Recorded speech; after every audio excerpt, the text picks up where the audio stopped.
Bonjour tout le monde et bienvenue à cette nouvelle capsule de rédaction. Manifestement, vous êtes nombreux à avoir envie d'écrire un livre parce que je reçois énormément de messages. Donc, merci beaucoup aux gens qui m'écrivent et je suis contente que les capsules vous aident à cheminer à travers votre propre rédaction.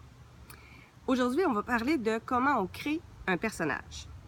Il y a plusieurs années, quand j'ai écrit mon premier roman, je suis allée avec le meilleur de mes connaissances et je l'ai envoyé à plusieurs maisons d'édition. Il y a une maison d'édition qui a pris le temps de me dire qu'il y avait trop de personnages dans mon livre et que les personnages devaient être retravaillés. J'ai donc fait appel à celui que j'appelle l'expert. Un homme qui avait déjà été un évaluateur de manuscrits pour une grosse maison d'édition et qui avait pris sa retraite. Et là, il m'a fait faire un exercice que j'ai trouvé excessivement difficile à ce moment-là parce que mon livre était déjà écrit et j'ai dû retravailler chacun de mes personnages en fonction de cet exercice-là. Sauf que quand j'ai évidemment fait cet exercice-là, mon livre a pu être publié et quand j'ai écrit mon deuxième roman, là, j'ai fait l'exercice à l'avance. Parce que ça nous permet à ce moment-là d'avoir une cohérence dans le cheminement du personnage. Cet exercice-là, c'est de remplir une grille. Une grille qui comprend 3 aspects.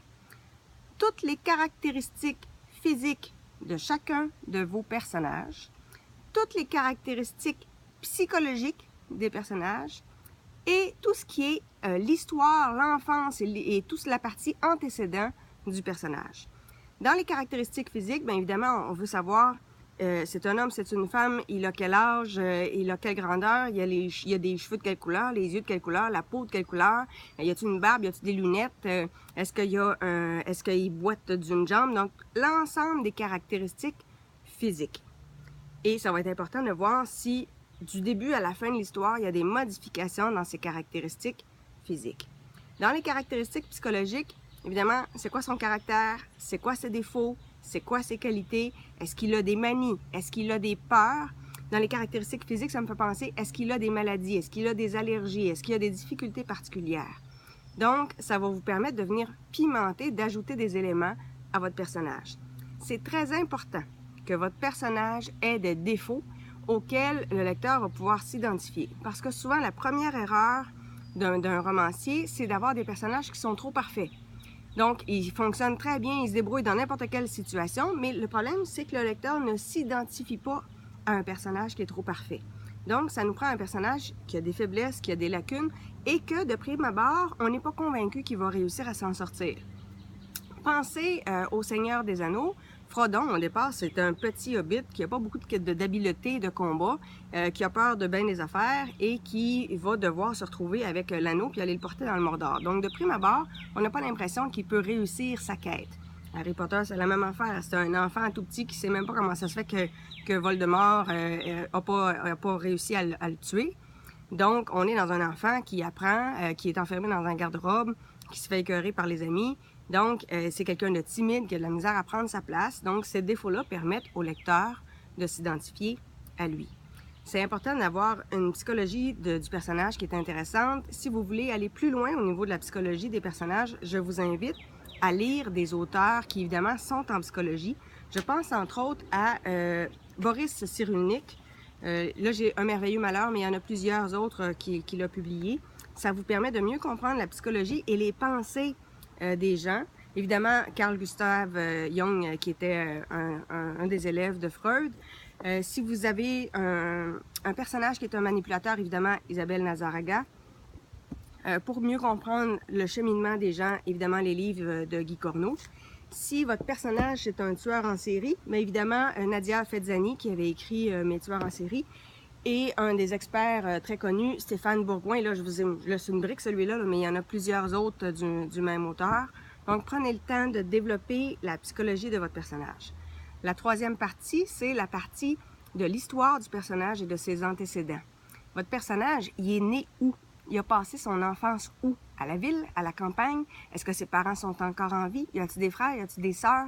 Donc, toute sa partie de sa vie à lui et de sa vie antérieure. Pensez même, c'est quoi son signe astrologique? Est-ce qu'il est né en été? Est-ce qu'il est né en hiver?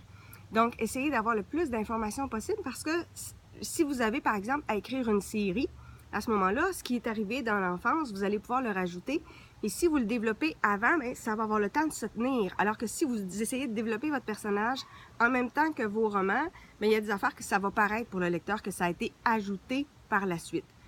Personnellement, j'ai tendance à utiliser un fichier Excel pour mes personnages parce qu'à ce moment-là, j'utilise le même format pour chacun avec mes caractéristiques physiques, mes caractéristiques psychologiques et ensuite toute la partie de l'historique et des antécédents familiaux. Est-ce que c'est un personnage qui a beaucoup d'amis? Parce que est-ce que les amis vont intervenir dans sa vie? Si c'est un personnage qui a des enfants, logiquement, on devrait avoir quelques contacts avec les enfants. Donc, essayez de le développer dans l'ensemble, exactement comme pour votre vie à vous. Regardez à qui vous parlez, à qui vous vous adressez, qui vous a influencé. Est-ce que c'est un personnage qui lit? Est-ce que c'est un personnage qui aime la musique? Est-ce que c'est un personnage, pensez à James Bond, qui aime les martinis?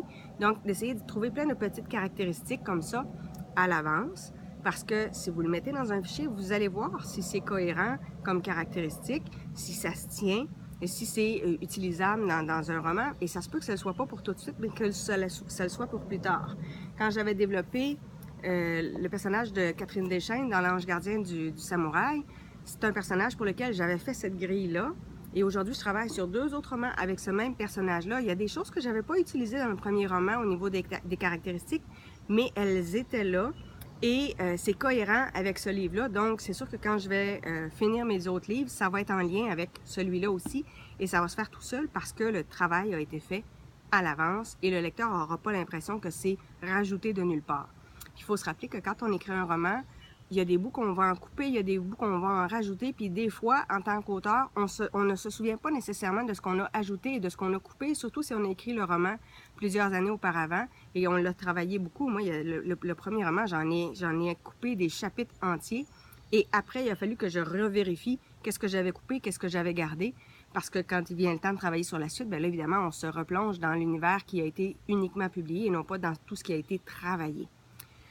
Voilà donc, si vous avez besoin de plus d'informations, de toute façon, je vais vous donner d'autres petites capsules du même genre. Et d'ici là, bien évidemment, je vous invite à vous abonner à ma chaîne YouTube et à venir me rejoindre sur les réseaux sociaux. Merci beaucoup. À la prochaine.